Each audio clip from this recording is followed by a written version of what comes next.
conhecimento da Ideia 1 e apresentar como a gente trabalha os estudos de viabilidade utilizando o ArchiCAD, utilizando o BIM, utilizando a informação e a tecnologia como aliada para gerar projetos melhor resolvidos e mais eficientes. Hoje na segunda BIM nós vamos apresentar nosso método de trabalho de estudo de viabilidades feitos no Revit. Vamos iniciar mais uma segunda BIM agora. O Marcos Laurino da Ideia 1 vai fazer uma apresentação de estudo de viabilidade conforme eles fazem no escritório deles. Depois o Cristiano da OSPA vai apresentar de novo. A ideia é que essas apresentações tenham mais ou menos uma meia hora, para a gente depois ter uma meia hora para troca de perguntas, informações e tal. Então, com a palavra, o Marcos. Obrigado, Fernando. Bom, pessoal, vou fazer a apresentação sentado aqui, que eu trouxe algumas coisas para mostrar já no ArchiCAD aqui, então já vamos usar ele como base da apresentação. Bom, opa.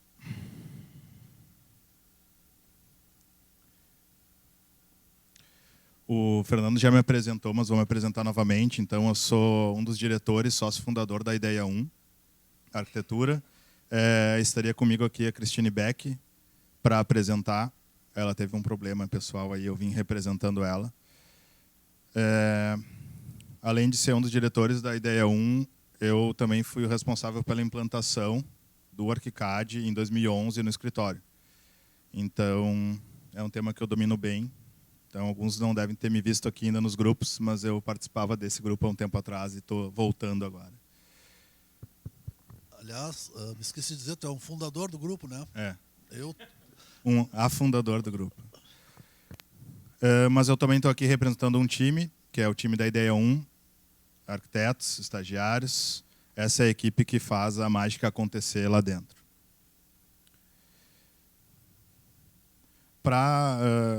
Talvez alguns já nos conheçam, mas para falar um pouco dos nossos números, a gente fez esse ano, está fazendo, o ano que a gente faz 15 anos. Temos aí 1,5 milhão de metros quadrados já projetados em ArchiCAD. É um número bem expressivo. E a gente migrou em 2011, junto com foi um trabalho que a gente fez através das BE aí com o grupo mesmo. Foi uma época onde todos os escritórios estavam estudando softwares e buscando a melhor alternativa para migrar. Alguns foram para Revit, alguns para ArchiCAD, mas isso aconteceu lá em 2011. E desde lá a gente fez uma migração completa.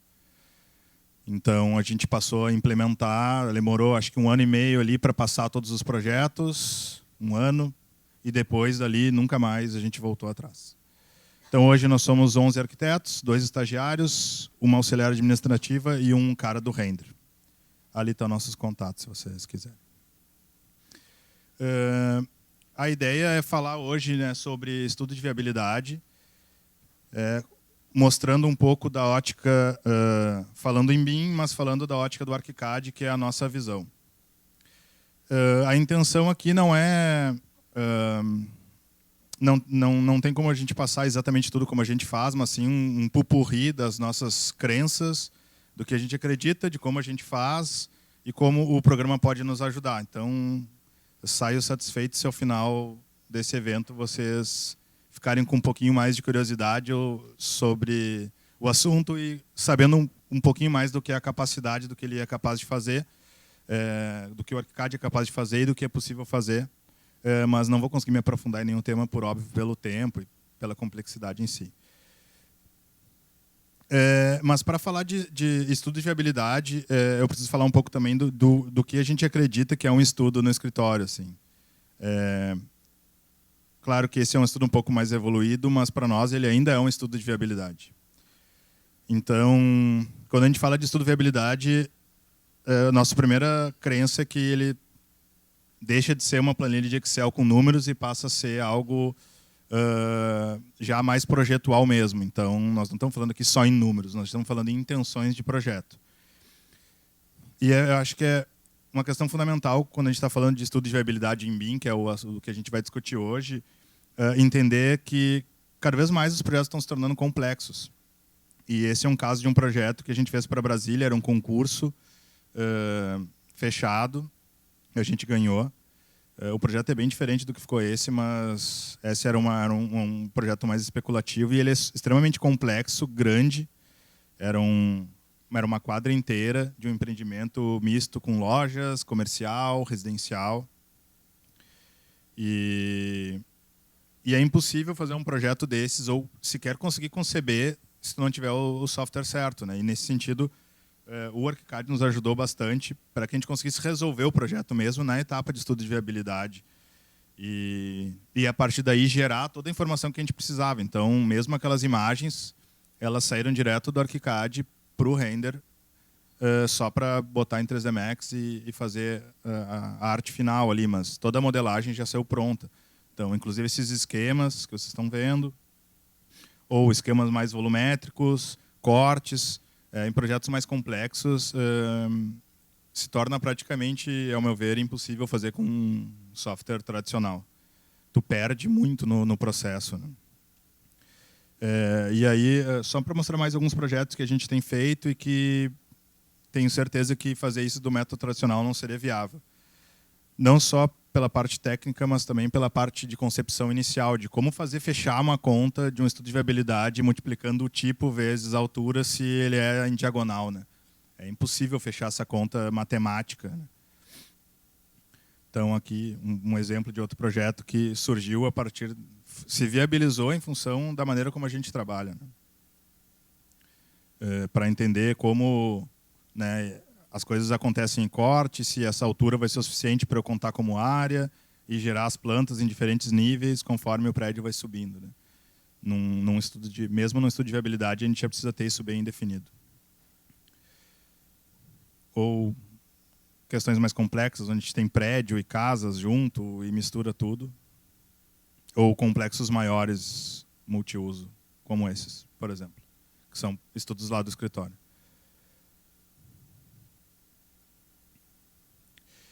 Bom, para falar um pouco de como a gente faz, vou mostrar um pouco de maneira rápida, já no ArchiCAD, um pouco de como a gente faz. Talvez para quem conhece o ArchiCAD, algumas dicas vão ser úteis. Para quem não conhece ou utiliza Revit, já tem uma ideia do que é capaz, talvez vai identificar algumas semelhanças.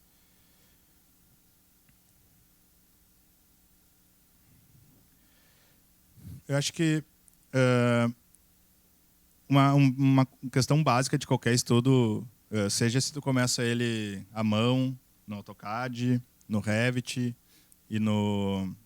ou no ArchiCAD, né? Tu começa com uma intenção de partido, de volumetria e tentar entender o projeto e como ele poderia ser resolvido, né? Então, fundamentalmente, tu vai estar trabalhando com áreas, massas, volumes, áreas gerais. A diferença é que tu pode fazer isso de uma maneira mais inteligente ou de uma maneira mais braçal, assim. E a gente escolheu fazer isso de uma maneira mais inteligente. Então, esse é um exemplo de um projeto que eu vou mostrar ele desde o início, onde ele começa com uma intenção de zonas, tipologias de apartamentos. A intenção do terreno, ele tem duas frentes, abre para os dois lados, tem uma parte mais estreita. E a gente começou a estudar as possibilidades que tinha, por exemplo, para esse estudo em questão de volumetria. Bom, eu posso fazer um tipo único, eu posso... Isso é o padrão de qualquer projeto, né? Eu posso pensar em ser um prédio inteiro, diminuindo a altura, diminuindo o recuo. Isso é o projeto normal. Poderia fazer isso à mão, poderia fazer isso no computador. A vantagem que a gente tem e o que a gente utiliza é que a gente começa não só a utilizar a inteligência do arquiteto, mas também a inteligência do programa. Seja para desenhar e facilitar para nós na hora de definir as áreas, e essas áreas automaticamente irem não só aparecendo, mas toda vez que eu precisar dimensionar uma área, ele, por exemplo, eu posso fazer com que ele mantenha a forma, né? Mantenha a área, mas mude a forma, né? Se eu quiser. Então, essas pequenas coisas começam a ajudar na hora de tu começar a entender o projeto. Eu preciso aumentar esse apartamento para um lado, eu vou balançar para frente do recuo, né, mas quero que ele tenha a mesma área. Então, eu já consigo utilizar a inteligência do programa para me ajudar para isso, por exemplo. Mas eu ainda estou em 2D. Se eu quiser entender isso como é em 3D, essa mesma ferramenta que tem no ArchiCAD, tem no Revit, em qualquer software BIM, né? A gente pode utilizar essas mesmas zonas que em 2D significam um elemento de área, né? Mas que, de fato, eles são elementos volumétricos. Então, cada apartamento vai compor uma volumetria que eu posso definir. Se eu quero um prédio mais baixo ou mais alto. Mas, para fazer isso, eu preciso, fundamentalmente, no estudo de viabilidade, estar ligado a dois pontos fundamentais: área privativa, área construída e eficiência. É isso que a gente fala quando fala em viabilidade, né? Como que eu viabilizo esse projeto, como viabilizo esse terreno? Será que é possível construir aqui? Será que vale a pena financeiramente pelo preço do terreno? E para que a gente consiga fazer essas contas, aí a gente começa a ter que usar a inteligência do programa. Então, a gente lança aquelas áreas que parecem só uns desenhos 2D, mas a gente transforma isso em inteligência, buscando as planilhas automatizadas, que também todos os programas BIM trazem. Então, a gente já consegue aqui ver tanto a área computável como não computável e a quantidade de apartamentos que tem. E nesse caso desse projeto, a gente fez duas opções, opção A e opção B. Então, a gente consegue ver a área das duas. Deixa eu botar grande aqui. Para comparar. E a gente consegue, por exemplo, fazer uma planilha comparativa, né? Comparando aqui o A, que eu tenho uma privativa de 4.318, e o B, que eu tenho uma de 4.386. Então, eu consigo, enquanto eu estou fazendo o projeto, comparar não só a quantidade de apartamentos, num eu tenho 84, no outro eu tenho 126, num eu tenho 6 tipologias, no outro eu tenho uma tipologia. E no fundo, e aqui vocês podem ver, todas as mesmas tipologias. Ou... Deixa eu... Espera que fazer com uma mão só, às vezes dá um trabalho aqui. Ou aqui uma outra tipologia que ela vai mudando, né? Então, para fazer isso também, e para ter a mesma opção no mesmo arquivo e ele não confundir as áreas, aí a gente começa a gente utiliza alguns artifícios assim do programa, que é o information, que a gente fala bastante. Acho que tem se falado bastante do BIM, fala-se de building, modeling, information, né? Muita gente só fala do modeling, mas a gente precisa ter o information também aqui, como tu consegue botar informações nos objetos. Toda vez que a gente coloca informação, a gente consegue tirar. Então, nesse caso, por exemplo, mesmo para fazer uma opção A, uma opção B, a gente utilizou um campo que aqui era um número. A gente poderia usar algum critério mais profundo, mas aqui estava mais à mão. A gente tem todas as zonas, elas têm um nome e um número. E a gente usou um número para classificar como tipo. Então, eu tenho uma que é a opção A e a outra que vai ser que eu classifiquei como B. Então, eu classificando certo, eu tiro certo, né?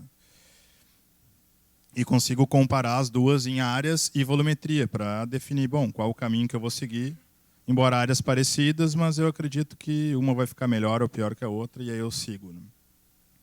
Então, a gente consegue comparar áreas e a gente utiliza isso, pelo menos no ArchiCAD, a gente tem um sistema de... como se seria o componente do SketchUp, né? A partir desse projeto, foi um projeto que meio que determinou o nosso ponto de corte, assim, onde a gente começou a utilizar muito mais o ArchiCAD mesmo que o SketchUp. Hoje em dia a gente usa muito pouco, quase nem usa mais, pela flexibilidade que a gente tem aqui. E a gente utiliza um sistema que, para quem utiliza ArchiCAD, talvez não conheça, que se chama Iceberg. Que, no fundo, a gente pensa o projeto como um iceberg mesmo. Existe o que está para fora d'água e o que está abaixo d'água. Então, a gente cria todo um universo em pavimentos para baixo, onde a gente lança todas as coisas que vão se repetir, fica tudo no mesmo arquivo, e depois a gente insere elas lá em cima, como um componente, assim. Então fica tudo dentro do mesmo arquivo, mas inserido dentro dele mesmo. Tipo Inception, assim, a origem, sabe? Então isso chama-se método iceberg e ele é super útil, assim, para se tu cria um material em um arquivo que está fora para depois inserir aqui, ele perde, dá muita confusão. Então dessa maneira a gente consegue muito rápido deixar ele otimizado. Quando eu vou visualizar, eu limito a minha visualização para ele sumir com a parte de baixo. Estou vendo o meu projeto, mas consigo trabalhar com ele todo lá embaixo. A gente utiliza também esse mesmo modelo de zonas para trabalhar com nossos diagramas. Antes a gente fazia no SketchUp, depois virava... ou resolvia mesmo no ArchiCAD, mas lançava um pouco de volumetria no SketchUp, e aí depois exportava, levava para o Illustrator, pintava. E a gente começou a ver que o ArchiCAD ele poderia resolver vários problemas para nós, de uma vez só. E foi o que a gente começou a fazer como filosofia. Se vocês verem a apresentação inicial que eu comecei, eram as páginas do ArchiCAD para mostrar que isso é possível, né? E então a gente começou a utilizar esses esquemas 3Ds, que na verdade são a volumetria em si, que só em vez de estar em perspectiva de 2 pontos de fuga, eu mudei para axonométrica, gerei uma vista estática, e aí o ArchiCAD tem uma facilidade, eu acho que para quem não usa ainda, ou ainda está nesse momento assim, de definição, que o 2D e o 3D para ele se misturam. Então não importa se é um 2D misturado com 3D e está tudo certo. Ele não tem frescura.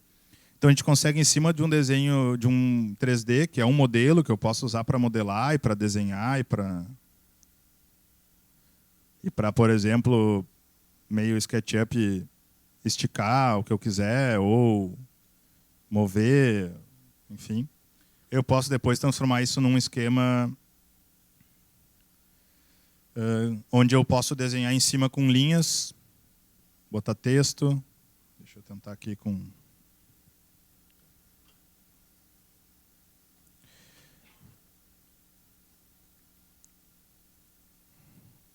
Então eu posso, em cima desse desenho, adicionar novos desenhos.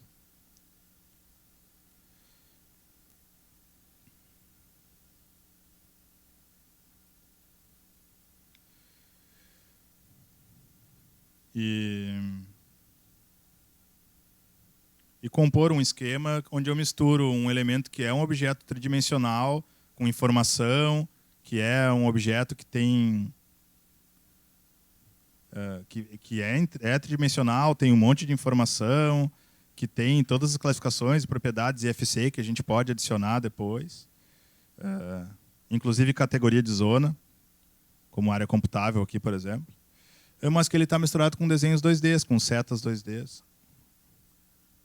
Esse pisca-pisca aí é, acho que por causa do projetor, tá, pessoal? Então, a gente consegue misturar muito fácil e aí utilizar isso de novo para a representação de projeto, sem ter que repetir, assim. Eu acho que é uma coisa que a gente começou a adotar no escritório e fez toda a diferença. Foi entender que, sim, é saudável usar vários programas, mas por que não tentar tirar o máximo do programa que tu, né, já usa? Porque cada vez que muda o projeto, a gente não precisa refazer tudo, né? Já está ali em cima do esquema, a gente só ajusta alguma coisa da imagem e está tudo certo. Então, em cima do mesma volumetria, apenas elementos 2D diferentes, a gente consegue gerar esquemas diferentes. E, no fundo, é a mesma imagem, ou através de filtros, que a gente pode fazer, até mesmo para entender o projeto. Eu posso pedir para que ele me apareça separando computável e não computável por cor, para ficar mais fácil para mim. Ou, né, deixa tudo branco. Ou deixa eu voltar num outro aqui que dá para ver melhor.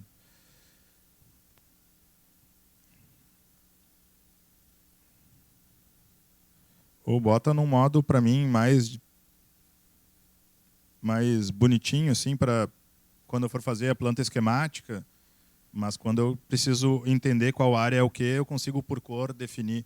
Então, isso é bem útil também. A gente mantém essas zonas até o projeto executivo para depois enviar para a consultora saber o que a gente considerou como área computável, não computável, enfim. Isso não morre, isso fica no projeto, ele só vai se transformando. E isso para nós ainda é um nível de estudo, tá? De viabilidade, ainda não é um preliminar, o preliminar é um pouco mais avançado. Alguns pontos ficam nesse mesmo, mas aqui está um pouquinho mais só.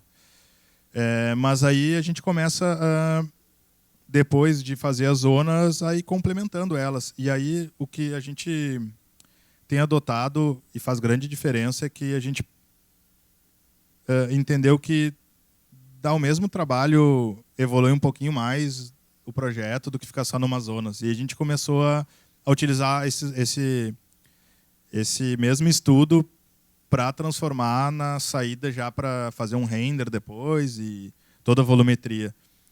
Como a gente usa aquele método iceberg, onde está tudo para baixo, é muito fácil de modelar e repetir, testar o projeto e vir complementando o estudo, claro, de uma maneira mais esquemática, assim, está tudo mobiliadinho nesse momento. Mas a gente consegue muito rápido modelar. Parece complexo, mas a gente modela super rápido para já ter uma ideia de como vai ficar e se era isso que a gente queria, para já fazer já começar a jogar ele para um estudo preliminar, do viabilidade para o preliminar muito rápido. E se eu mostrar para vocês aqui o iceberg desse aqui. Aqui embaixo estão os pavimentos que se repetem lá em cima, né? É o que a gente não vê. E que não vai ser exportado para FC, não vai para lugar nenhum, ninguém fica sabendo disso. Isso fica só, isso é a cozinha. Então, e aqui em cima a gente repete. Então, cada um daqueles módulos que está lá embaixo está repetido várias vezes aqui dentro. Opa. Então, aqui tem um bloquinho. Opa.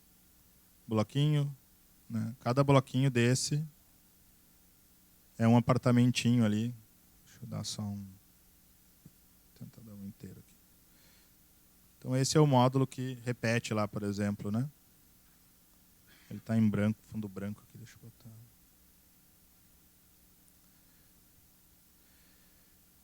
Então esse é o módulozinho que repete, vai repetindo. Daí eu só preciso fazer uma vez e muda em todos. Então é muito mais fácil, né, a gente trabalhar assim. E aí nos permite depois transformar ele muito rápido, já no estudo preliminar e, enfim, gerar as imagens que a gente precisa. Todas saíram direto do ArchiCAD, por exemplo, desse projeto. A modelagem, né, depois foi renderizado. A gente só passa para o render daí. Mas é muito mais fácil modelar uma janela onde só diz o tamanho dela e ela está pré-definida do que ficar depois desenhando ela no SketchUp, por exemplo. Então, e mesmo num projeto complexo, né, cortes mais esquemáticos, claro que a gente não modela tudo, fica as coisas mais esquemáticas, às vezes tem alguns errinhos, não tem problema, ninguém nota isso. Às vezes a gente faz as plantas decoradas, daí já vira estudo preliminar, né? E como eu estava falando também, até para a gente fazer um controle das áreas, então a gente vem trazendo o estudo e contabilizando as áreas que ficam, que depois vão virar o projeto legal. Então elas vêm da viabilidade, depois vêm no estudo preliminar, vão para o anteprojeto, viram o projeto legal e continuam no executivo para a gente ficar monitorando se as áreas estão atendendo, né, de acordo com o critério de cores. Bem simples, né? Área isenta, área não computável, computável. Então, a gente busca que o mesmo projeto venha sendo alimentado e crescendo junto com o projeto, como o BIM deve ser, né? E eu quero mostrar para vocês também um outro estudo. Esse é em São Paulo, foi para a Tecnisa, onde a gente daí conseguiu explorar um pouco mais. Aí já é uma apresentação, não vou usar o ArchiCAD. A questão gráfica, assim. A gente usou, ele foi todo pensado o estudo no ArchiCAD e todo o material que a gente gerou aqui veio dali, veio do ArchiCAD, com raríssimas exceções. Então a gente modela tudo, inclusive o entorno, que são umas casinhas pequenininhas que vocês estão vendo ali. E todos esses esquemas a gente veio trazendo do ArchiCAD com filtros. E a gente utilizou uma cor para o projeto, por uma configuração a gente pediu para que ficasse nessa estética. Então a gente pôde... Todas essas imagens são ArchiCAD direto, não tem Illustrator, nada. Né? A gente só foi criando esquemas, misturando 2D com 3D. Aqui um 2D puro, mas que... Por que não fazer no ArchiCAD em vez de fazer no Illustrator? Né? Tudo é ArchiCAD, né, para explicar o projeto. Isso são as zonas do projeto. Era bem complexo. Apartamento, comercial, residencial. Para fechar essas áreas seria impossível se não fosse utilizando um sistema de automatização. Porque 5 centímetros que tu muda num apartamento, muda 500 metros quadrados num prédio inteiro. Então, é muito fácil de perder o controle. Assim. Um shaft que entrou, que tu descontou aquela área da área privativa, quando vê tem 500 metros quadrados a menos. Assim. Isso é a área que o consultor vende. Então, para tu ter esse controle, né, seja no estudo de viabilidade e manter isso até o fim, não vejo como não automatizar isso. Então, claro, aqui a gente, admito que a gente foi um pouquinho a mais, assim, e aí modelou todo o projeto, mas todas as imagens a gente tirou dali. Como ela não estava bem definida, nem o projeto que a gente queria, a gente zoneou, criou uma linguagem meio esquemática e veio tirando as imagens dali para que eles entendessem. Mesmo a montagem das imagens, das referências, tudo veio do ArchiCAD. A única coisa que foi inserida depois no Illustrator foi esse fundo aí, meio colagem. Mas todo esse projeto foi modelado numa etapa que a gente chama de estudo de viabilidade. A gente se passou um pouco, tá? Mas uma linguagem simplificada, quadrado, para eles entenderem e tudo certo, para entender a complexidade que tinha o projeto. E viemos gerando diagramas mais esquemáticos, umas imagens mais conceituais, assim, sem ter que passar para outro software, renderizar e tal. E aí, se a gente tivesse que renderizar, a gente tinha que definir o que era cada material, e a gente não tinha a mínima ideia ainda do que ia ser. Mas a gente já veio para que eles entendessem, a gente quer uma ambiência que tem uma passagem, um negativo, eles conseguem entender, né? Um terraço e tal. A relação com o entorno, onde é que estava. Super respeitando, né?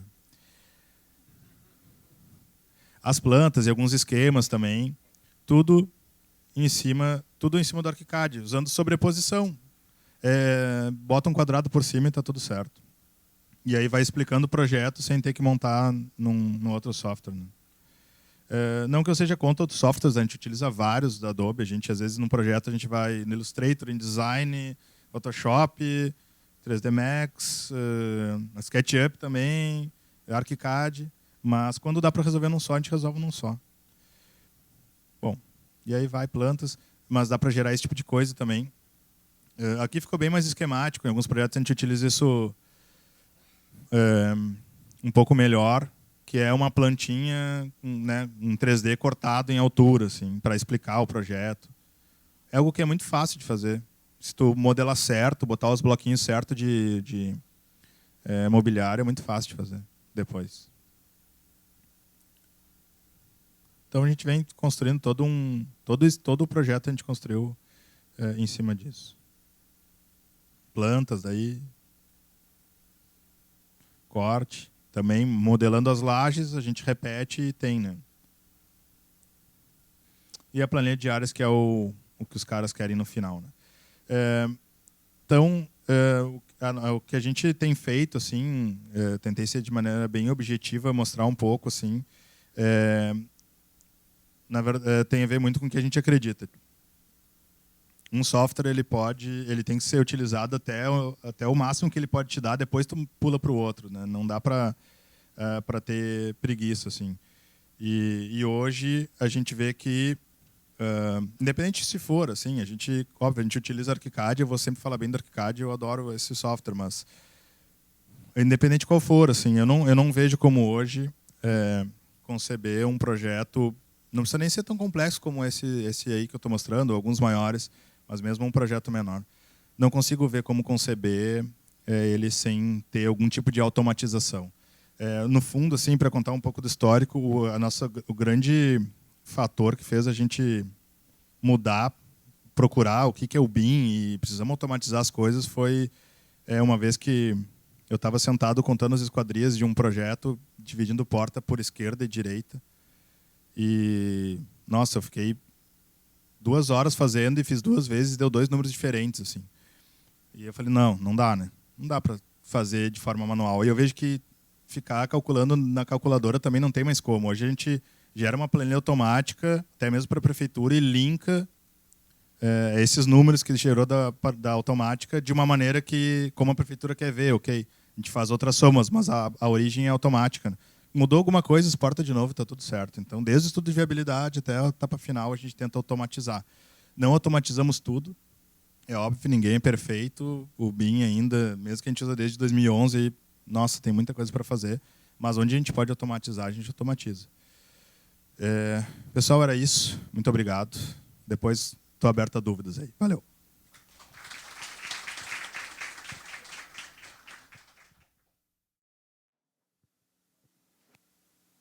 Bom, vocês estão me ouvindo aí?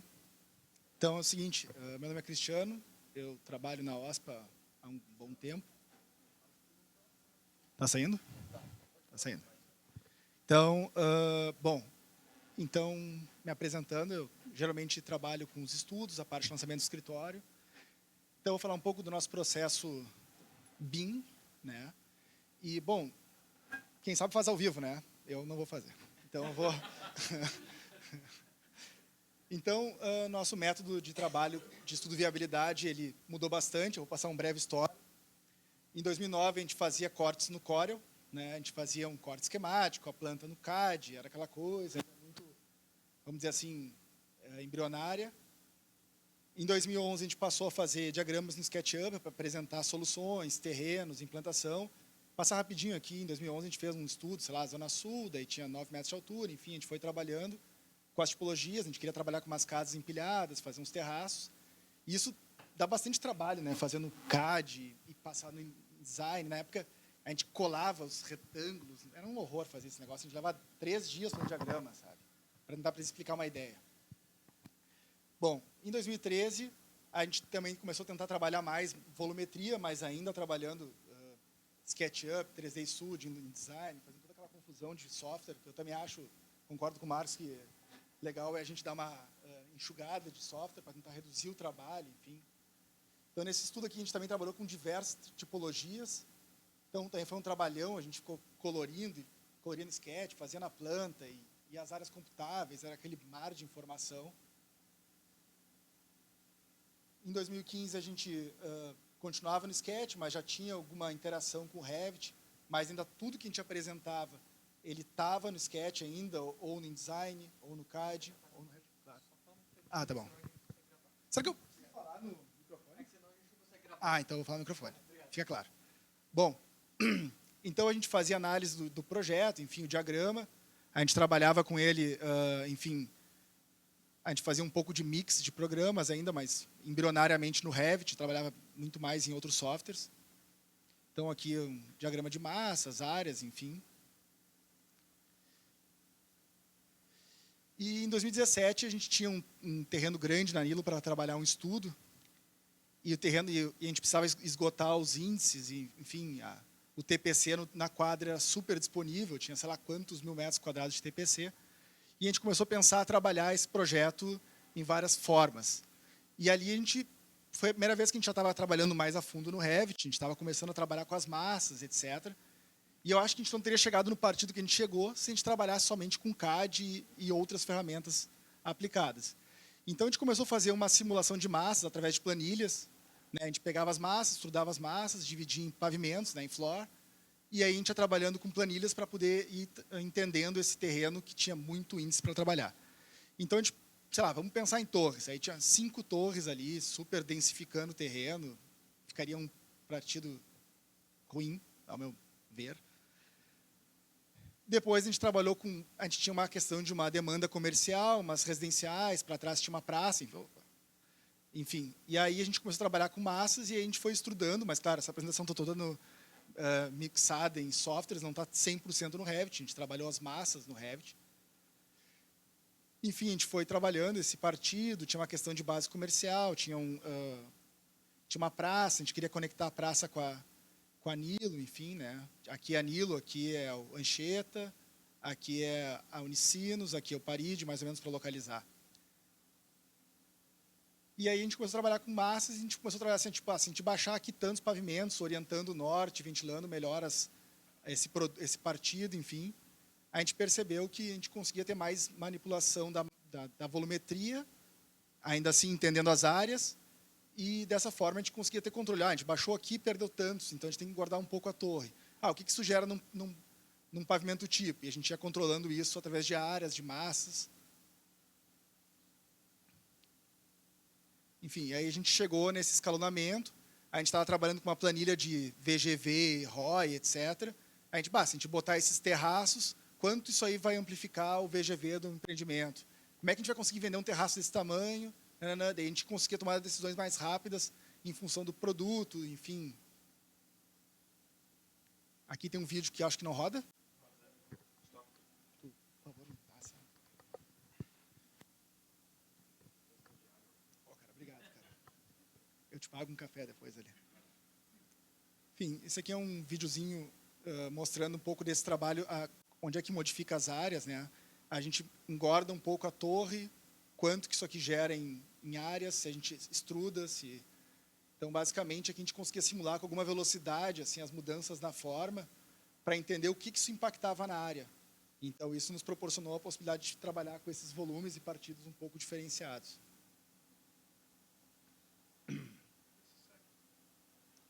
Aqui foi só uma imagem final do projeto, que infelizmente não foi para frente. Ainda em 2017, a gente, seguindo nessa ideia de trabalhar e buscar otimizar o VGV, com, por exemplo, terraços, etc., a gente pegou e trabalhou nesse projeto, imaginando ele em módulos, que módulos eles seriam. Isso tudo a gente foi trabalhando em massas. Claro que essa apresentação não está no Revit ainda, mas a gente estava trabalhando e entendendo essas áreas e como é que isso poderia otimizar, como é que a gente juntava 3 módulos para ter uma unidade 2D, 2 módulos 1D, um módulo estúdio, e essa relação de circulação e de verticalização do projeto. E aí a gente foi trabalhando com isso e a gente vai planilhando isso junto nas schedules do Revit, vinculado às massas e floors, enfim. A gente acaba conseguindo ter essas respostas mais rápidas, que a gente levaria bem mais tempo fazendo à mão. Naquele estudo em 2011, que a gente mostrou que tinha os terraços, era um saco ficar computando as coisas e mudava um pouquinho, quando é que mudava, a gente tinha que fazer na mão. Aqui a gente consegue muito mais fácil manipular com massas essas decisões. Diagrama ainda colorido no InDesign. E aí a gente, vamos fazer tudo no Revit. Vamos trabalhar com todo estudo no Revit, vamos simplificar, limpar software, enfim, facilitar a nossa vida.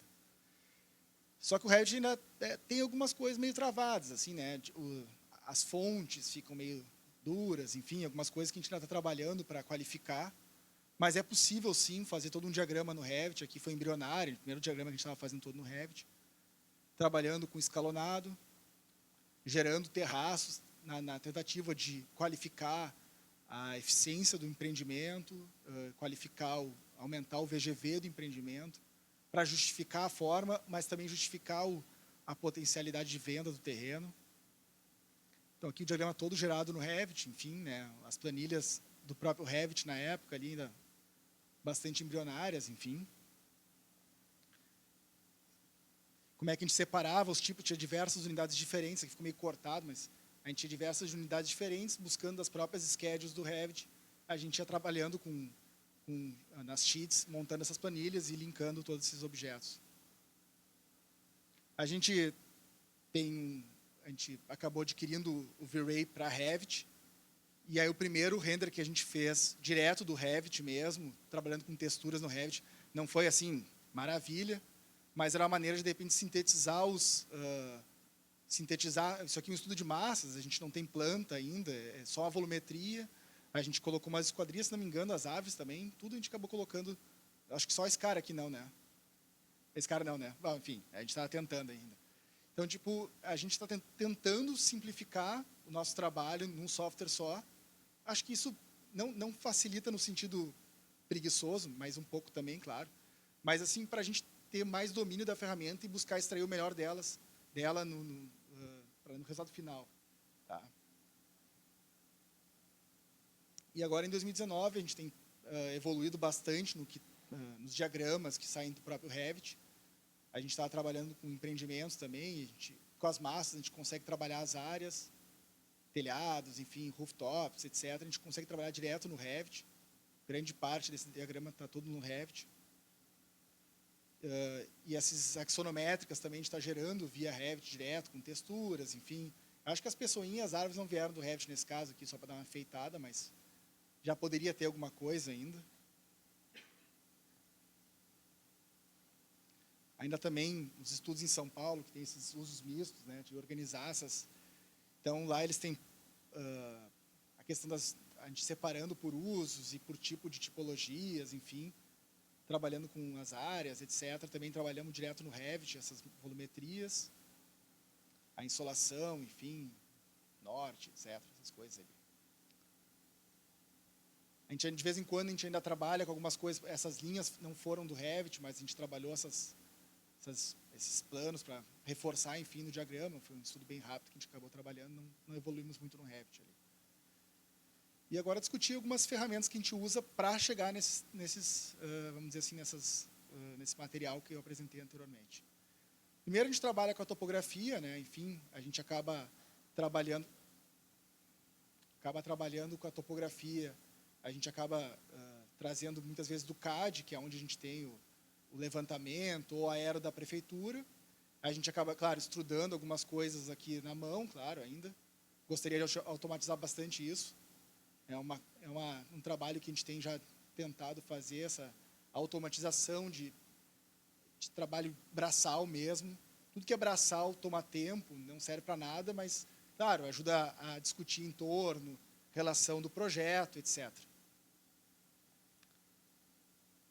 E as massas. Aqui as massas é onde a gente trabalha num projeto, essa questão de áreas, a gente começa muito embrionariamente ainda trabalhando massas gerais, a gente faz aquela conta de padeiro, a gente precisa ter, o terreno tem tanto de área, o índice é tal, dá para comprar solo criado ou não, enfim.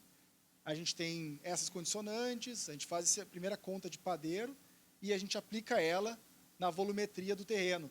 Vamos trabalhar tudo com estúdios, sei lá, vamos tirar alguns estúdios aqui e gerar alguns terraços.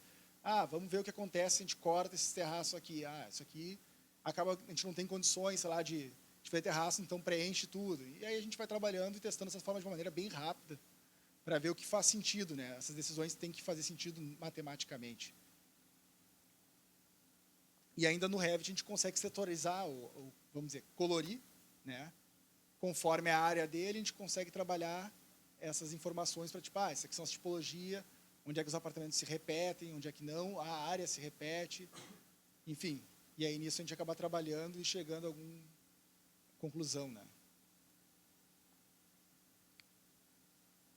Sobre as áreas, não é muito diferente do ArchiCAD, pelo que eu vejo. A gente trabalha com as áreas ali em cima, constante no projeto, para entender, aqui é o primeiro lançamento, a gente ainda não botou a areazinha de sacada, mas está feito ali na munheca, ali, né, para a gente conseguir trabalhar essas áreas de maneira embrionária. E aí, a partir daqui, a gente vai avançando, eventualmente para plantas e para projeto legal, etc. Sei lá, a gente trabalha a taxa de ocupação, a área permeável, tudo da mesma forma. E aí, isso a gente acaba extraindo essas informações nas schedules. A gente já trabalhou alguns padrões para já botar ali a área do terreno, se pode ou não solo criado, para a gente já ter os números base, essa conta de padeiro já vir no Revit, a gente não precisa ficar lembrando ou fazendo à mão esses números, né? E já fica registrado no arquivo, etc. Então, a gente já tem vai trabalhando conforme é possível na automatização dessas informações que são braçais. Enfim, aqui a gente consegue ver as áreas totais por pavimento, por exemplo. A gente consegue ver, aqui a gente chegou tanto de área. A gente consegue trabalhar separando se é área privativa, se é área isenta, se é área não adensável, se é uma área não adensável condominial ou se é uma área não adensável privativa. Tudo isso a gente vai, vamos dizer, tagueando ou vai, enfim, informando ao software isso. Aqui alguns outros exemplos, acho que ficou bem ruim de ver, na verdade, né? As vagas de estacionamento também, a gente acaba conseguindo computar bem isso. Quantas vagas são duplas, quantas estão no estacionamento, tiramos uma dupla, uma simples, tamanho das vagas, se ela vai ter 2,5, se ela vai ter 2,30. Então, a gente consegue tudo isso mapear já no início, no estudo, e ter essa informação. Aqui alguma coisa da eficiência ainda, enfim, ou o que é área construída, área não construída, da área livre permeável, da taxa de ocupação. Um pouco da taxa da área livre permeável, a gente faz aqui uma conta, tem tanto de área livre permeável, tal delas, ela tem coeficiente 1, que seria, ela computa inteira, ou ela é uma área de compensação que conta metade, enfim, a gente consegue trabalhar com essa informação rápida. A gente já fez também estudo solar, né? A gente tem feito vários estudos solares, acho que eu preciso da tua ajuda agora.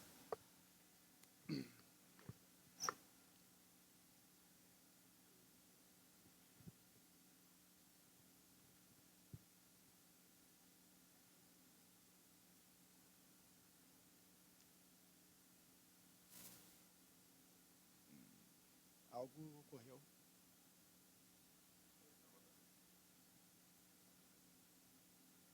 Ele era um pouco mais movimentadinho, assim, mas tudo bem. A moral é que o sol gira e a sombra também. É o que tinha no vídeo ali.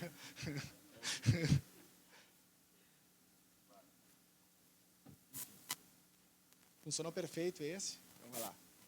E aqui eu queria puxar um pouco de algumas coisas que a gente está trabalhando para evoluir no software, enfim, nos estudos, nos projetos em geral, né? A integração de dados, como a gente puxar dados de forma automática para o programa, sabe? Para a gente até reduzir o erro humano, né? Enfim, por exemplo, buscar parametrização das formas, parametrização, cruzar com Big Data, né? Enfim, com inteligência, com informações que tem na internet, como é que a gente junta elas, como é que a gente trabalha isso. A gente está lá no escritório, hoje a gente tem um cara que é meio data science, e a ideia é justamente tentar integrar as informações. Por exemplo, sei lá, a gente há anos busca essa questão do walkability. Tem um site chamado WalkScore, que a gente vai lá, põe o terreno, endereço, qualquer endereço do mundo, e ele entende lá, sei lá, essa região aqui tem um monte de serviços, comércio, etc. É uma região muito caminhável. Então, nessa região, a gente, por exemplo, poderia optar para não ter vagas em todos os apartamentos. Por exemplo, hoje a gente faz assim, a gente pega esse slide e monta manualmente, né? Porque a gente extrai essa informação, vai lá, entra no site, põe o endereço, nananã, e aí monta a informação. Esse endereço aqui, ele tem um walkability de 98, que é super alto. Então, a gente entende que daqui a pouco, dependendo do produto, a gente poderia não ter as vagas. Isso é uma maneira de cruzar, sei lá, intuição, conhecimento da região, como informação, na verdade, relevante. Pô, aqui, nesse terreno, a gente pode não ter vagas mesmo. Então, beleza, só verificado, cruzado com outras informações. A nossa ideia é puxar essas informações, inclusive assim, entender, essa região tem um excesso de, por exemplo, tem um excesso de apartamentos, 2 dormitórios à venda, tipo, centenas, milhares. Cara, se eu for fazer mais um empreendimento de 2 dormitórios, talvez seja mais um naquele meio. Mas a gente está pensando, pô, o que a gente pode tentar colaborar com conhecimento e com informações que talvez já estejam disponíveis na internet ali, entre, sei lá, Zap, Orulo, entre outros, para a gente tentar cruzar essas informações e tomar a melhor decisão possível do projeto. Não só a decisão, porque eu decidi aqui, acho que aqui dá. Esse tipo de empreendimento sempre dá nessa região, sabe? Até quando não dá mais. Então, para a gente ser mais assertivo, né, menos intuitivo, muitas vezes, a gente tenta buscar informações que, vamos dizer, sei lá, que qualifiquem a nossa informação ou o nosso partido. A própria DM Web, né? Todo dia a gente vai lá na DM Web, olha o terreno, vê se tem DEP, vê se tem EPAC, vê qual é a condicionante do terreno, vê todas as informações. Seria muito melhor se a gente já conseguisse, de alguma forma, extrair isso com rapidez e com precisão, para não errar, ou, eventualmente, para tomar menos tempo, menos clique, etc. Então, a gente tem trabalhado para tentar como parametrizar e como puxar isso para o software direto. Ainda não estamos com isso funcionando, mas espero em breve estar acontecendo. Mesmo o GeoSampa também, que também é um site bem legal, que é o de São Paulo, que ele tem muita informação também disponível e tal, e como trazer isso para o projeto, como essa informação entrar, cruzamento das manchas, se é uma área de tombamento, se não é, enfim, todas essas informações, já puxar os índices, sei lá, os gargalos, os itens que a gente tem que ter atenção e tal. Então, a gente tem buscado tentar automatizar as planilhas. Alguns números a gente já consegue, outros ainda não. Enfim. E um pouco de como a gente está pensando em fazer isso, né? Ali no escritório, eu até não apresentei, mas o escritório ele é um escritório de arquitetura que, ao longo do tempo, também foi crescendo em engenharia. A gente tem um núcleo de arquitetura e engenharia e que antes a gente separava ali na engenharia, ali na arquitetura. Aí, para a gente tentar juntar o pessoal, a equipe ficar coesa, a gente chamou de design, sei lá, projetos. E a gente tem uma empresa também chamada URME, que trabalha com crowdfunding, enfim, com de certa forma, financiamento, enfim, né, de projetos. Só que nisso, a gente tem que buscar muita inteligência de mercado, muita informação, e a gente quer cruzar essa informação do URB somado a projetos, a gente quer trazer essa informação para o Place, que é, sei lá, nosso novo setor, a gente está criando uma nova empresa, na verdade, que é uma empresa que vai ficar, os estudos de habilidades vão estar todos no Place, né? E eles que vão trazer negócio para a arquitetura. E o URB vai nos ajudar a trazer, através do Data Science, Big Data para imputar nas decisões de projeto. A gente quer trazer parametrização, sei lá, integração de informações e cruzar isso tudo no Revit. Como é que a gente está fazendo isso? A gente está tentando ainda. A gente ainda não tem isso 100% funcionando, nem perto de 100%, mas chegaremos lá. Porque eu acho que o Revit assim, é uma ferramenta bem complexa, eu acho que ela é tipo assim, o CAD era um local, né? E o Revit, que é onde eu tenho conhecimento, é um universo, assim, ele tem possibilidades mil e a gente consegue trabalhar integrando outros softwares com ele para trazer essa informação, para trazer qualidade, trazer dados, trazer precisão e rapidez para a decisão. Então, o nosso estudo de viabilidade, a gente tenta trabalhar muito com a massa, vinculada a números e vinculada a informações do local, para tentar trazer, assim, vamos dizer, cruzar as informações, cruzar dados, cruzar conhecimento. Então, basicamente, esse é o nosso método de trabalho. A gente trabalha dessa forma no Revit e tenta integrar o máximo de softwares ou informações possíveis no próprio Revit. Mas ainda a gente tem outros softwares satélite, digamos assim. E é isso.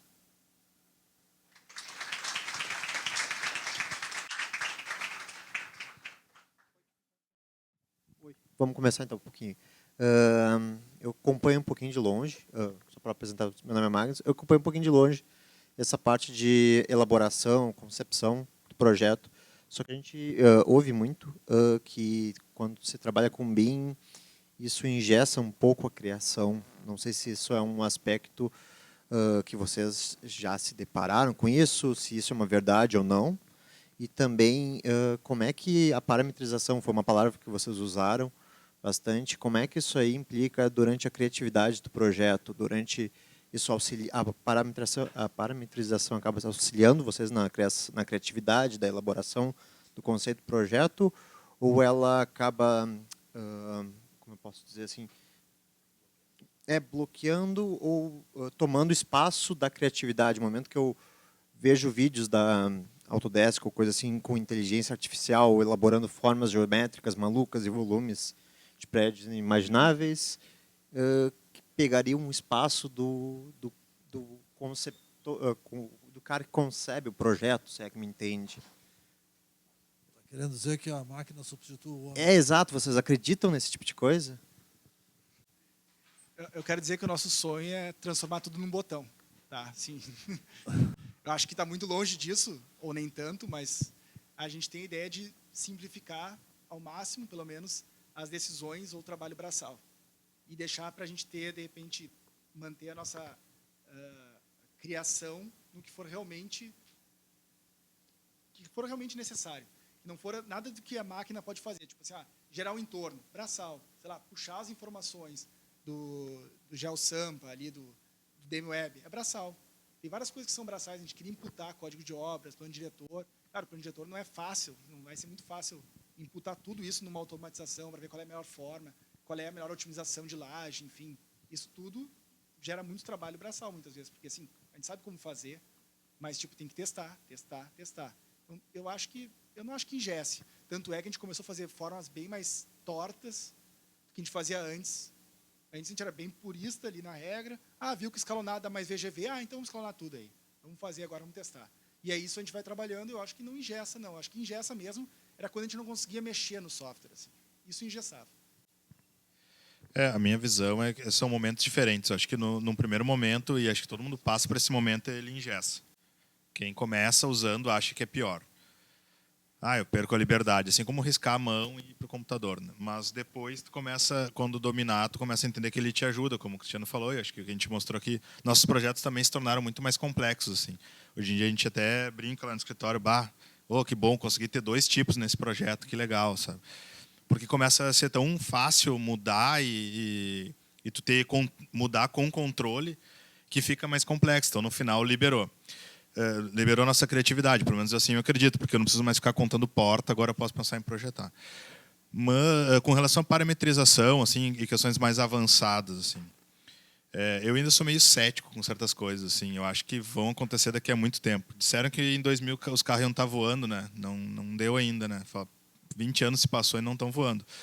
Então, acho que para projeto vai ser mais difícil ainda. Eu acho que, como o Cristiano falou, talvez algumas coisas mais ligadas ao information, assim, informações, vai facilitar, vai automatizar. Mas se hoje a prefeitura não consegue nem pegar um processo de papel levado de uma mesa para outra, imagina disponibilizar dados. Então, acho que isso ainda vai demorar muito. E eu acho que a gente ficar esperando que o software dê isso... a gente vai esperar sentado um bom tempo. Então, acho que a gente tem que se virar com o que tem hoje.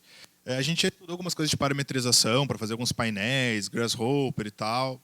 É legal, funciona, mas assim, a ponto de tu automatizar um plano diretor e ele já dá o plano de massas automático, nossa, é muito complexo. São muitas variáveis. Eu conheço um software que faz isso, custa, sei lá, acho que R$60 mil uma licença. E eu não me lembro o nome agora. Tem que buscar no HD aqui, lá no fundo, mas ele faz assim para estudos e tal, é super avançado, mas ainda é super limitado, porque não resolve tudo. Assim, né?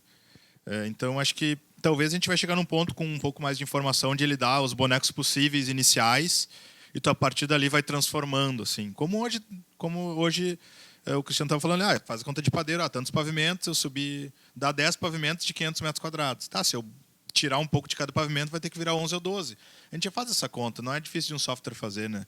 Hoje, eles não fazem assim, sozinhos.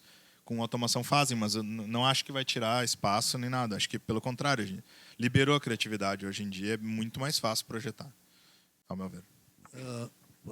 Uma outra coisa que eu diria é que, vamos dizer, o projeto ou a arquitetura não está mais no ângulo reto só. Né? A gente está vendo que os projetos têm ângulos e curvas que antes não eram possíveis, porque não tinha como a gente calcular todas essas áreas e ter essas informações, tendo que ficar fazendo conta desse tipo de coisa. Então, eu vejo que essa tecnologia está trazendo muito mais liberdade. Só que eu vou ter que concordar em tudo que o Marcos disse, no sentido assim, enquanto tu entra no sistema, tu te sente muito engessado. E quanto mais, vamos dizer, o software está na tua veia, que tu não precisa mais pensar e que teu braço corre solto, aí tu tem mais liberdade. Eu acho que é uma questão que é uma coisa nova e que quem não domina não se sente solto. Não, eu não acho, não concordo nada. Eu acho que não tranca nada. Bruno, tu quer dizer alguma coisa? Tu que trabalha com as parametrizações lá.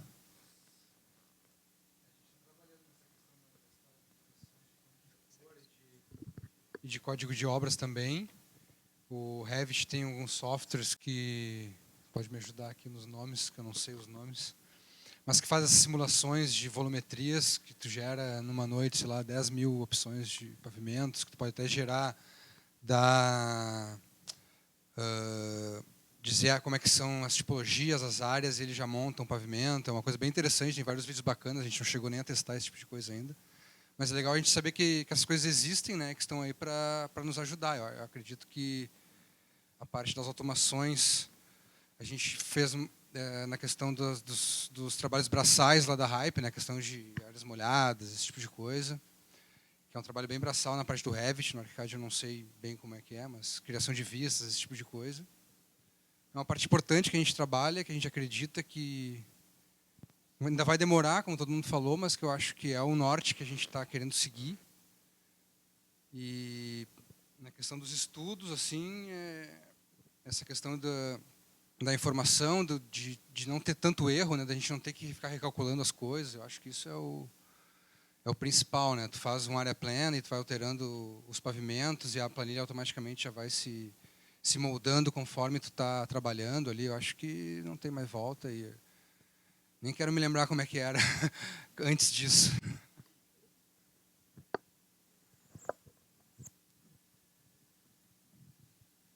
E aí, pessoal, ninguém se anima mais aí? Por favor. Boa noite a todos. Eu tenho uma pergunta com relação ao tempo, né? Geralmente essa fase de estudo de viabilidade é uma etapa muito rápida, né? Que a gente tem que dar uma resposta cada vez mais rápida. Aí eu queria perguntar então para vocês como vocês lidaram com essa questão do tempo e da resposta e o tempo para montar toda essa estrutura, né? Isso foi tranquilo? Demorou quanto tempo dentro do escritório de vocês? Começa, então. Bom, óbvio que tem todo um ponto de implantação, de software, dominar, enfim. A gente fez isso relativamente rápido, em 1 ano. Estava tudo migrado, tudo lindo, ArchiCAD 100%. Mas isso com relação à migração.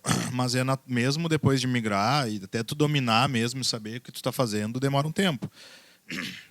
Então, no início, como qualquer coisa na vida, tem uma curva de aprendizado. E aí fica mais demorado. Vai ficar. Mas depois de um tempo, essa curva inverte. Hoje, a gente leva o mesmo tempo para fazer um estudo que a gente levava antes, só que a gente entrega muito mais. Cada vez a gente entrega mais, assim. Por isso que talvez vocês tenham olhado alguns estudos e dito, mas isso aí é um estudo preliminar. Não é. Cada vez a gente entra mais e mais, porque sobra tempo. Se eu automatizo algumas coisas, me sobra tempo para fazer outras. Assim. Então, hoje, com o mesmo tempo, a gente entrega muito mais. É engraçado, assim, no escritório. Às vezes, cada estudo novo, a gente olha, o cara fez um esqueminha a mais aqui e tal. Vou fazer também. E a gente começa a puxar, um puxa o outro. Assim. Então, hoje, a gente leva o mesmo tempo e faz mais. Mais rápido a gente não faz para os consultores não se acostumar mal. Mas quando aperta, vai, né? Se precisar, vai. Não, eu acho assim, eu acho que tem uma questão ali, a transição foi de várias e várias tentativas. É o CAD, exportava do Sketch para o CAD, para o Illustrator e fazia todo um caminho. Eu acho que isso, na verdade, a gente tem que ir com as armas que tem naquele momento, sabe? Se tu não sabe tanto aprofundar no Revit, faz o resto onde tu souber.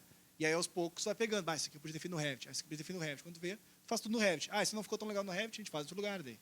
Acho que a questão é justamente testar, errar e ir caminhando ali, vendo onde é que eu posso melhorar? Onde é que pode ficar mais legal? O que isso aqui pode ficar mais interessante? Como é que eu posso melhorar essa informação? E aí isso é tentativa e erro ali. Eu acho que não tem muita regra, não. Eu acho que tem uma coisa importante também. Esses softwares, todos, eles não estão prontos. Nenhum.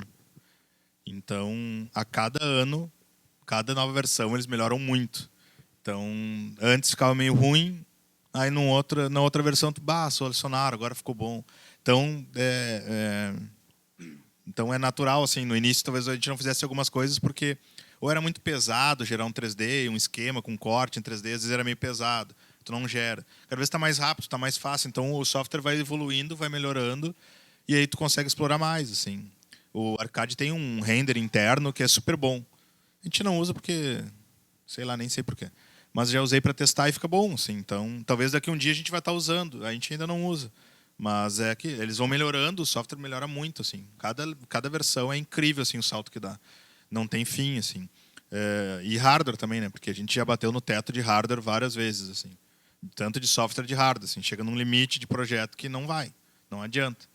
Tu tem que encontrar caminhos, assim. Então, conforme o hardware avança, o software avança e a gente vai indo todo mundo junto, assim. A gente está meio que é um momento experimental, assim. Às vezes os programas fazem uma nova versão, muda alguma coisa, estragam outra, depois eles voltam atrás. Então, tá todo mundo aprendendo, assim. As coisas estão evoluindo muito rápido.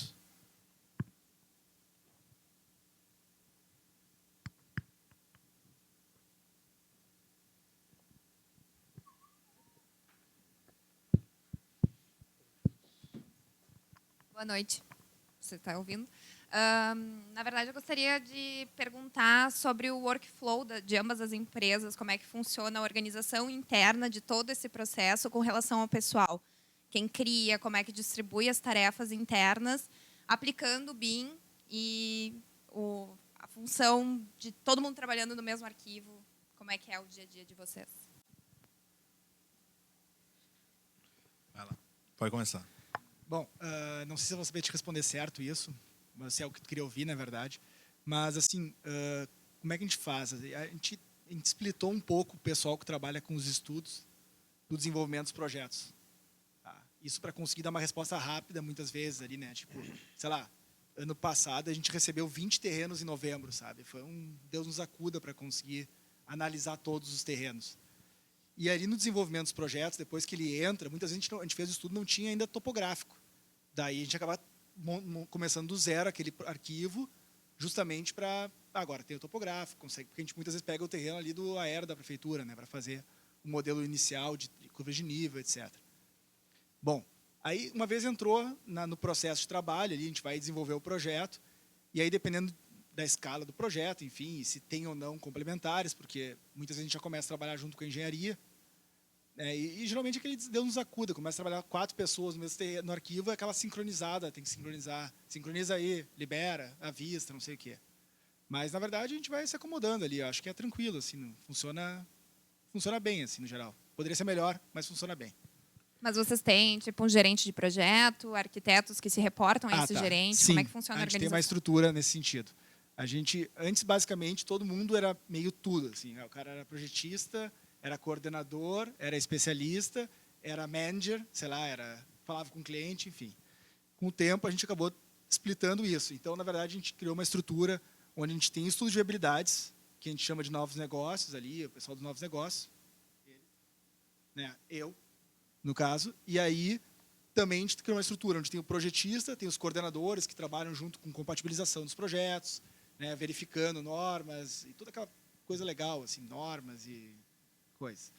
E aí depois a gente tem 2 figuras. A figura do especialista, que será um especialista, digamos, de cada disciplina da arquitetura, sou eu ou a Carolina, lá no escritório, e a gente acaba sentando junto com todos os projetos ali, vamos desenvolver essa planta, vamos desenvolver essa fachada, vamos resolver essa escada, enfim, o que tiver na frente ali. E tem a figura do manager, né, que no caso, a figura do manager, é a visão do escritório para fora. Ele vai lá, fala com o cliente, ele prospecta novos negócios, ele chega com um terreno, por exemplo, o Milani é manager lá no escritório. Então ele vai lá, faz uma reunião, busca um terreno, leva para a gente desenvolve junto, que o manager, a gente considera que o manager seja o cara que olha para fora e o coordenador que olha para dentro do escritório. Né? O coordenador está controlando prazos junto ali com o manager, cronograma, etc. E o manager está fazendo essa figura externa. Ele vai lá, faz reunião com o cliente, vai lá, defende a ideia que a gente montou lá dentro, enfim, ele participou junto. Então, a gente tentou splitar um pouco em posições o escritório. Hoje, a gente está funcionando dessa forma. A gente está trabalhando, e eu estou achando bem legal o jeito que está indo. Assim, na verdade, está essa questão de ter o coordenador, um cara que está olhando mais a compatibilização, um cara que está olhando mais para a arquitetura, outro cara lá que está aqui, ó, correndo, que é o cara que está no projetista ali, por exemplo, e o manager está lá negociando, lá, o cara quer cagar a fachada lá. Daí o cara vai lá, e a gente, não, vamos trabalhar junto, vamos sentar isso aqui, vamos organizar e tal. Então, mais ou menos a seguinte, essa estrutura. Então, na verdade, o Novos Negócios hoje, ele lança muitas vezes projetos. Que tem vezes que a gente começa um projeto, estudo preliminar, faz render e ainda nem fechou nada, enfim. Então, nesse momento, a gente tenta trabalhar nesse setor, né, insustentável, né, que, na verdade, é o que gera projeto para todo o resto do escritório. É mais ou menos assim que a gente funciona. Nosso sistema já teve vários, assim, a gente está sempre mudando, né? Mas hoje a gente tem uma pessoa que é responsável por captação de novos negócios, mas o escritório é dividido em criação e arquitetura, assim, em geral.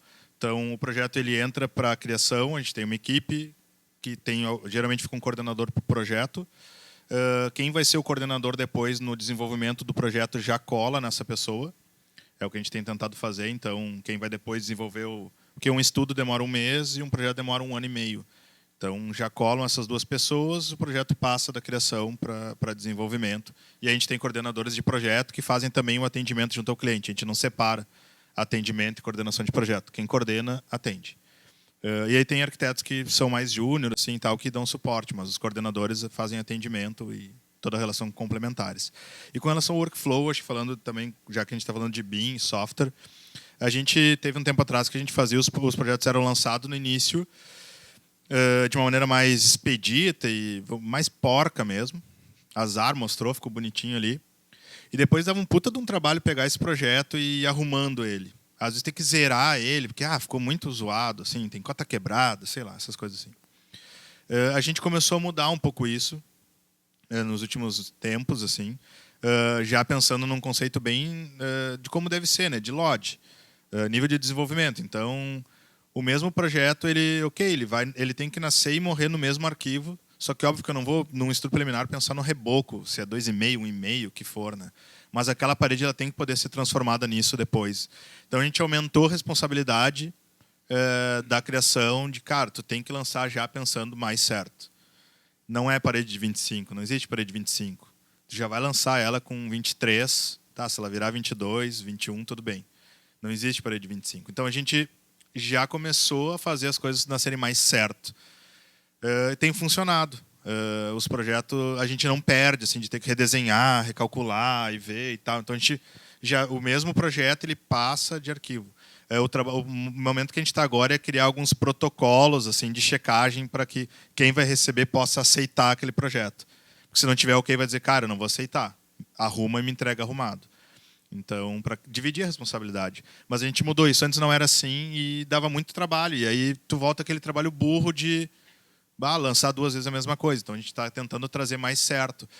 Acabou sendo bom porque quanto mais assertivo tu é no início, mais certo é que o construtor lá, que é com quem a gente trabalha, a construtora, vai aprovar, porque se sente seguro, está todo mundo seguro, e a coisa anda e muda muito menos, e tu aproveita e segue e vai tudo lindo até o final. Mais ou menos isso. A gente sempre usa Teamwork. Sempre. Eu não sei como é que chama no Revit, mas todo mundo junto no mesmo arquivo, tudo junto e misturado. Workset. A gente usa. É Teamwork no ArchiCAD, várias pessoas trabalhando no mesmo arquivo, se comunica, tem um chatzinho, dá para fazer revisão do arquivo, revisa isso aqui e tal, manda umas mensagenzinhas assim, fica subindo. E hoje a gente tem utilizado bastante acesso remoto, assim. Tipo, às vezes eu estou em Garopaba e acesso o arquivo, a gente tem uma pessoa que trabalha que está também em Santa Catarina, tem outra que está em casa e acessa o mesmo arquivo e se conversa, a gente se liga assim, olha o arquivo aqui, vou marcar para te equipar, faz um quadrado vermelho, assim. Então a gente tem usado bastante isso agora do trabalho remoto, assim, de pessoas em outros lugares, a gente está trabalhando no mesmo arquivo. Tem que ter só uma internet boa, o resto vai tudo certo. Esse arquivo vocês trabalham remoto, cada uma cidade, é via servidor interno de vocês, é via algum software, algum site específico? Não. Como é que funciona via dentro do próprio ArchiCAD? Cara, vocês têm o Teamwork, ele funciona na... Embora eu entendo bastante de computador, assim, alguns arquitetos são nerd, eu não entendo muita coisa, assim, eu não sei como a mágica acontece, tá? Mas a gente usa o Teamwork, mas a gente tem o pessoal da TI faz um acesso VPN, eu não sei fazer. Eu sei que eles fazem, e aí a gente acessa o servidor, porque o servidor do Teamwork ele tem um endereço, né? O servidor tem lá, vai ser um código lá que é o caminho dele. Só que para acessar ele tem que estar liberado lá, tá? Então eles fazem esse acesso no computador de quem vai usar. E eu acesso como se eu estivesse dentro do escritório. Só boto o endereço ali do servidor, meu nome de usuário e acesso. É assim, só tem que ter internet boa, porque todo envio, toda vez que tu faz algo, tu tem que enviar ou tem que receber do servidor. Ele envia a diferença, né? Esse enviar e receber depende da internet dos dois lados, né? Então, geralmente, lá no escritório a gente tem uma dedicada. Né? A VPN é dedicada, então. É um link dedicado, fibra ótica. Isso é o que faz a diferença, tem que ser dedicado. A gente tem um link fibra ótica, mas não é muito caro não, tá? E aí tem que ter uma internet boa onde tu tá, porque senão cada enviar e receber de alteração demora meia hora, né? Se é rápido, eu, por exemplo, quando estou em Garopaba, tenho também 20 mega fibra ótica, na hora, assim, parece que eu estou no escritório. Então tá, acho que nós vamos dar por encerrado então, o dia de hoje. Agradecer então ao Cristiano e ao Marcos pela apresentação e até o mês que vem, então. Obrigado a todos.